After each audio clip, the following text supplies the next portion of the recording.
चल गई छोड़ी के और बहो कुछ होरी तो हमका करब हो। सैया चल गई छोड़ी के और बहो कुछ होरी तो हमका करब हो। मन करते सदाती हो तो कहिए कदी देवरबा काटी हो मोर जवानी के फोटो काटी हो। कहिए कदी देवरबा काटी हो मोर जवानी के फोटो काटी हो।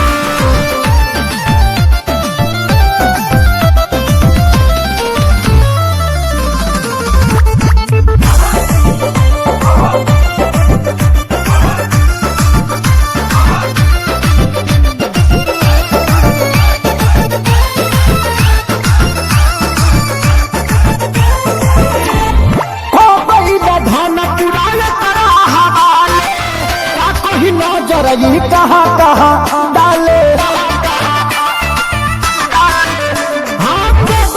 धान पुराए करा हवाले नजर कहाँ कहाँ डाले लाला चावे से खाके ही काटी हो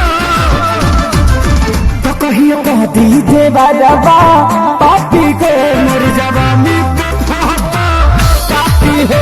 कहिए कह दीजे बाबा पापी हो मोर जवानी काटी हो।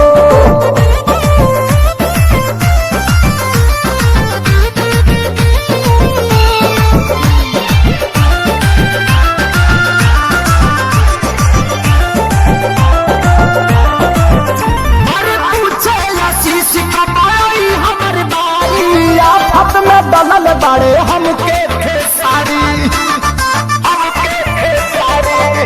हम पूछे से हमर बारी आफत में दलल नीली कमल खेसारी के गलती कुंदन मांगे माफी तो कहिए कदी देवा दादा आपी को मोर जवानी के फोटो काटी हो। कहिए कदी देवा